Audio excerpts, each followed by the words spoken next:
afternoon, everybody. I'm John Kirby, I'll be moderating today. I'm going to start with the Secretary's opening remarks, and we'll go to some questions. We've got time for 4, and I'll be calling on the questioners at that time. We ask you to keep your follow-ups to a minimum if you could. And with that, Mr. Secretary. Well, thanks, John, and good afternoon, everyone. I'd like to thank Secretary General Stoltenberg for hosting this NATO defense ministerial. It certainly comes at an important time for the alliance as Russia continues building up their military presence along Ukraine's borders, including in Crimea, in Belarus, and in the Black Sea.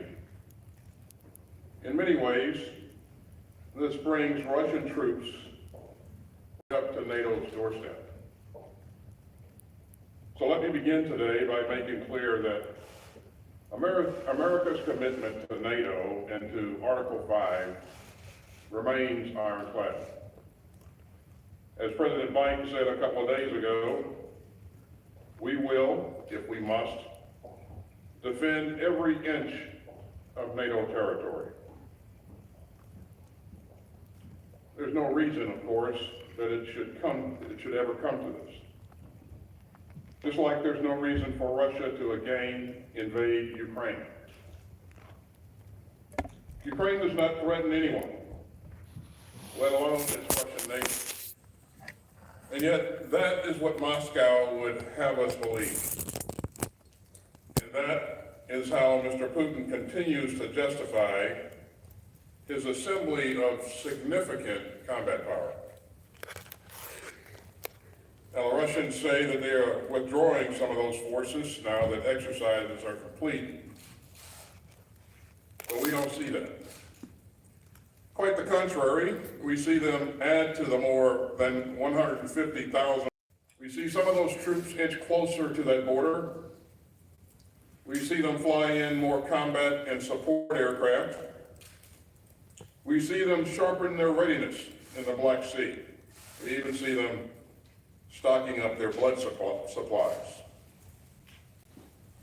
You know, I was a soldier myself not that long ago, and I know firsthand that you don't do these sort of things for no reason. And you certainly don't do them if you're getting ready to pack up and go home. So we and our allies will stay vigilant. We will watch for the so-called false flag operations, where Russia manufactures a dramatic event to justify an attack, a play that we've seen them run in the past. And we will continue to explore ways to enhance our readiness, as the United States and others have done with additional troop deployments to NATO's eastern flank.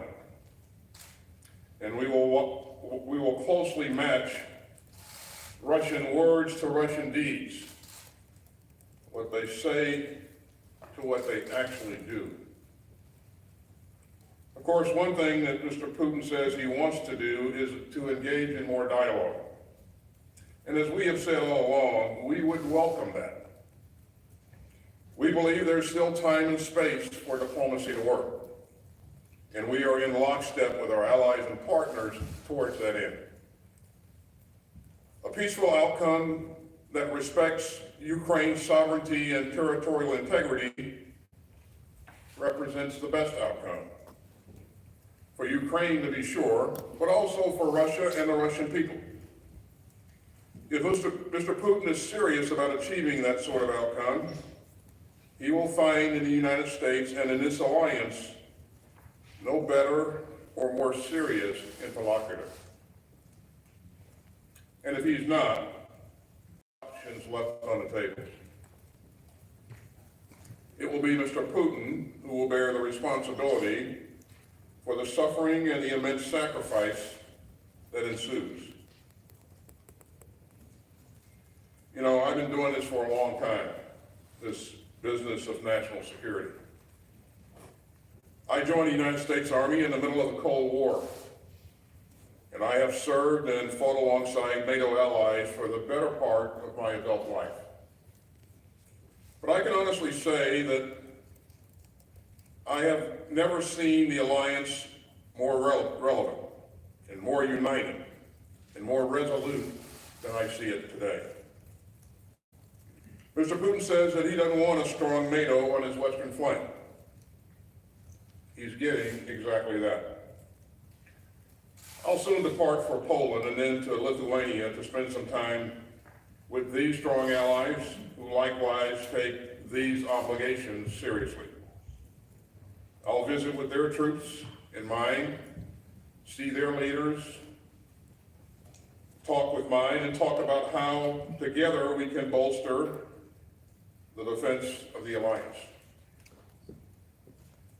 I'd also like to add my appreciation to Bulgaria, who just today agreed to host a U.S. Army Stryker company for joint training opportunities.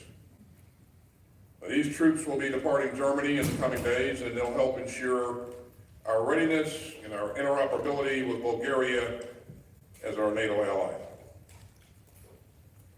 All that is to say that I leave here incredibly proud of the alliance and satisfied in the knowledge that we will be sure-footed in the face of aggression, but dedicated, as always, to the prospect of peace.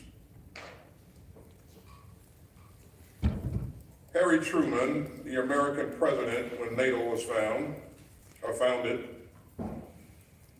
put it best when he noted that though peace was difficult, war was not inevitable.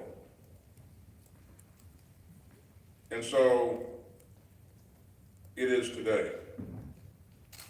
There is nothing inevitable. The path of diplomacy may be difficult, but it is still worth the trek. And NATO, as I said, remains sure-footed.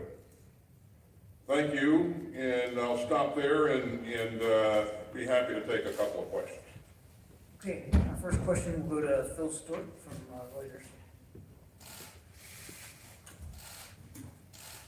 Mr. Secretary, who is responsible for the shelling today in Ukraine's Donbass region, and how concerning is it?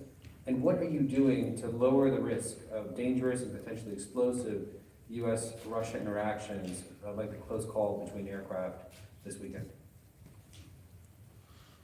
Well, we've seen the reports of the shelling, and Phil, and they're certainly troubling.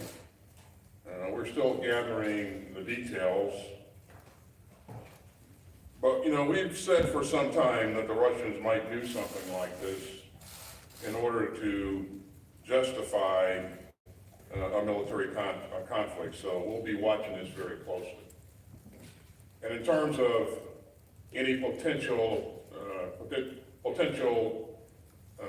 interaction with our aircraft and someone else's aircraft, of course, we'll follow our own procedures very closely, which I think our airmen are very well rehearsed on. And we'll make sure that we're doing everything that we can to remain safe in the air.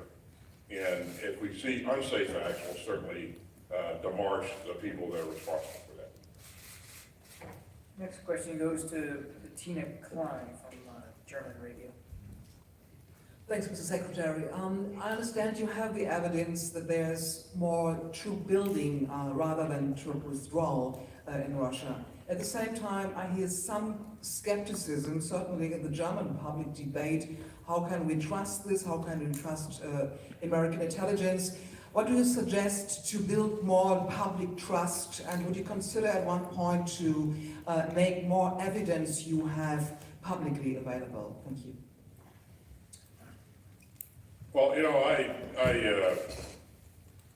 I don't see this as a competition of narratives. I think, you know, we've been very transparent about everything that we've seen thus far. And we've shared a very extensive job of making sure that our allies knew what we knew as soon as possible. But I think in order to address the issue that you raised, the solution is to continue to be transparent, to continue to, you know, talk to the American people and people around the world, quite frankly, and explain what we're seeing. And I think, you know, that has been very helpful thus far. We will continue to do that. And we certainly endeavor to do that while we're in this conference this week. Next question goes to Carla Batten.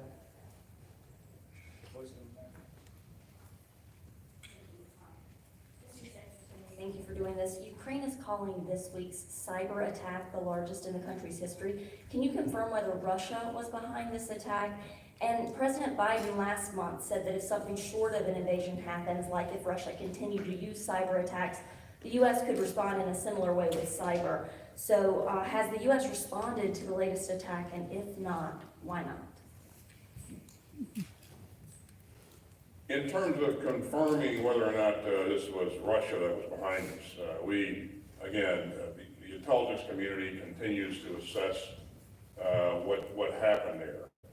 But I would just point out to you that this is a play taken out of his playbook.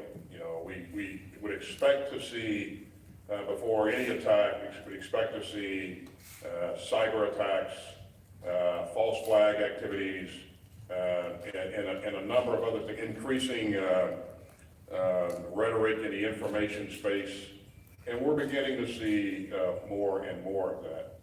In terms of a response to the cyber attack, if someone attacks the United States of America, then certainly we will hold that element responsible or accountable.